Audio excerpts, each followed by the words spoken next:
All right, we are going to do a problem where we're going to be dealing with Newton's second law again, but now we are going to be applying the idea that you now have not only a net force acting on an object, so this is something that you can probably recognize from previous parts of physics where you'd have a box with tension and different forces acting on it. But now we have another object that is also moving as a part of our system, and it has a net torque acting on it, which is our pulley. Okay, so the pulley, if it is not frictionless, so real pulleys actually spin when you have a bunch of things hanging over it with a string or a light rope or something like that. So the pulley actively spinning or not spinning, that's part of our moving system. So we need to consider it when we think about Newton's second law. So I'm going to do my old problem-solving process. So we're trying to find the linear acceleration of the system in terms of m's and g's. So my final answer is going to have only m and g in it at the most. And the pulley is defined as a solid disk of mass 2m, and the surface of the table underneath the large box here is frictionless. So that's one thing I can note right away. When the pulley is a specific shape that's given to you, that's where you can look at your moment of inertia chart, because you know that the moment of inertia for a disk is 1/2 mr squared. So that's kind of something that we can take away from this statement where it says specifically the shape of the pulley. All right. All right, so now we can start our free body diagrams because we've already got a large picture provided to us. So I'm going to have one for each object in our story. So we've got the big mass, the pulley, and the little mass, hanging mass down here. So just for notation purposes, I'm going to call this one, since it has a magnitude of mass m, I'm going to call that one object 1, and I'm going to call the pulley object 2, and this big box here object 3, just so my variables don't get all confused. So for my 3m mass, I've got, this is for object 3, we have the normal force going up, its weight of 3mg going down. There's no friction, but it does have the rope attached to it here. Okay. So I'm just going to call that one T1. All right. Then for the second mass down here, the smaller one, it has a rope on top of it. I'll call that one T2, and then its weight going down, we'll call that mg. Okay.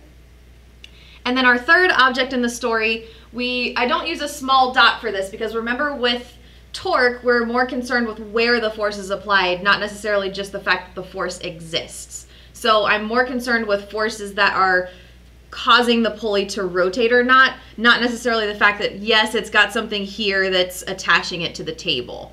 But that could sit there all day and not cause the pulley to spin. So I'm really interested in the forces that could potentially cause or are currently causing rotation. So I'm going to draw a large circle for the pulley, and I'll draw the forces right where they're being applied. So I've got T1 on the top of it here. Or sorry, that is, oh yeah, I need to fix this. Sorry about that. This one should be called T2. It's a different tension. So we've got T1 pulling that way, and then on the other side, this side of the pulley, we have T2, right? So there's our 3 free body diagrams or force diagrams for all 3 objects in our system. Now we can move on to defining direction and assigning a coordinate system. So now we can assign a direction first to figure out how we're going to set up those Newton's laws equations. So defining a coordinate system, the big thing I want to get here, because we've got one object that's spinning, we've got one object that's moving up and down, we've got another object that's moving side to side. So what's going to be beneficial is for me to note the direction of what I'm going to call my positive acceleration. I'm going to assume that since this is frictionless, that this is going to go ahead and be kind of the winner in the story, and it's going to pull the system down, causing it to kind of move that way overall. So that would cause our mass 1 to accelerate downwards. We can call that one our positive direction for that object. That would cause our pulley to spin that direction, and that would cause our third mass to move that way. So I want to keep all of those positives in line with one another. All the positives work together, all of anything working against it, that'll work together as well. So I've got 3 equations here for each object. So I'll have, for my third mass in the x direction, okay, we have just T1 acting on it. So I'd have T1 is equal to 3ma. That's what that tells me from this one. That's just old stuff. You guys are used to doing that at this point. For the hanging mass, I know that for F1 in the y direction, that's our direction of acceleration, down, so I have mg minus T2 being equal to ma. Okay. So I've got my 2 force equations. That's old stuff. You should be very comfortable with that at this point. But now, since we have our third object, forces aren't really helpful for this, so I want to do a net torque equation for our pulley. Okay? So I'm going to look at everything positive versus negative. So one torque causer is right here, so our T2 tension going downward. So also note that these are already perpendicular to the radius of the pulley. So we don't really need to deal with the sine theta. Again, like our previous example, your sine of theta is going to end up being the sine of 90, which is just going to be 1. Okay, so we can just do force times radius here. We don't have to deal with the angle. So we'd have T2, our force, times the radius, T2r, and that's everything that's causing positive direction for rotation. And then going against that, we've got T1, because again, if we pull T1 this way, that would want to cause the pulley to go in the other direction. So I'm going to subtract that and say T1r. Okay.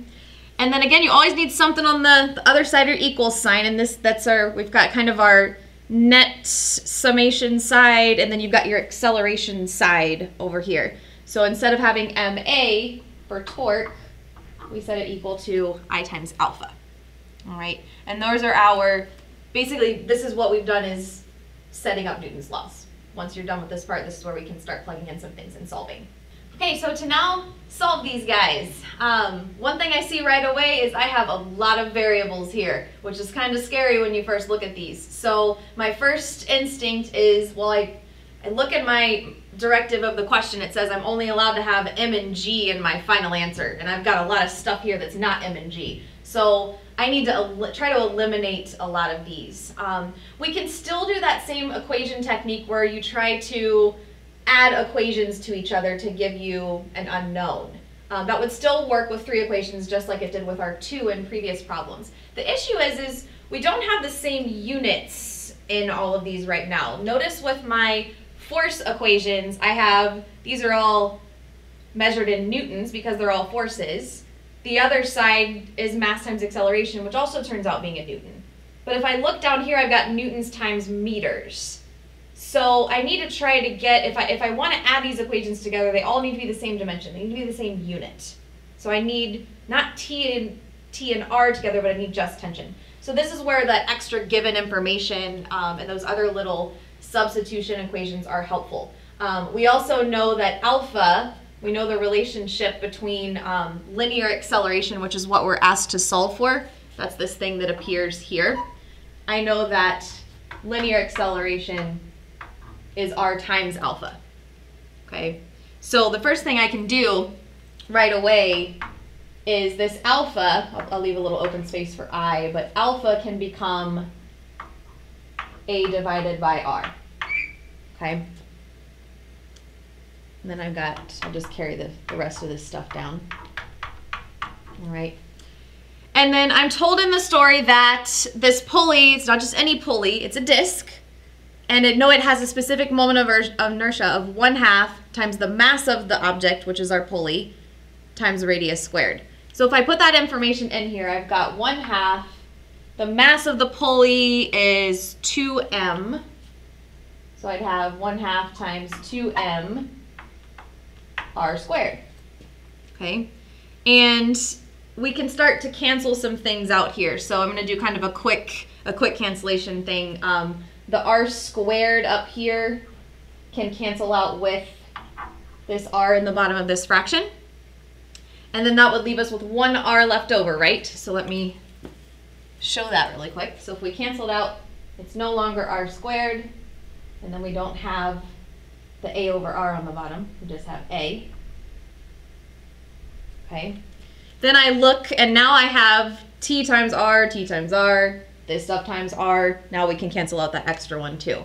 So all of these guys would cancel out. So now I have if I look at what's left over, I have t2 minus t1 being equal to, so 1/2 of 2, the 2's will actually cancel too. So you get ma. All right, and now this equation, even though it came from net torque, it looks a whole lot like what we have up here with forces. Check your units. Tensions are going to be measured in newtons. Mass times acceleration, again, is measured in newtons. So I'm going to clean this up a little bit and get this solved from here, but we are going to be working with these 3 equations. All right, and I'm going to clean up the board and we'll go into the next step. All right, so now we've had our 3 equations that have the same unit. And a reminder, this top equation here came from our large mass free body diagram, so that came from object 3. This middle equation here came from the hanging mass, so that was object 1. And then this last equation here, by the time we got done kind of editing the net torque equation, this came from the pulley. Okay, so now I can do my trick where I add these guys all together. I can see I've got a positive T1 here and a negative T1 here, so that can cancel. So again, I'm going to add these equations together. Negative T2, positive T2, so that can cancel. So all I'm left with on the left side is mg. And then on this side, I've got 3ma plus ma plus another ma. All right. Then I can simplify a little bit. I get mg is, so 3 plus 1 gives you 5 ma. And even though we were allowed to have mass in our final answer, notice we've kind of canceled out all of the other variables at this point. The system, the way that it's defined, doesn't depend on the letter m because of the way that they're arranged. So we can actually cancel out m. So then you're left with something actually pretty nice. If we divide by 5, you get that 1/5 of gravity, which we know is 9.8, is the linear acceleration of the system. And there you have it.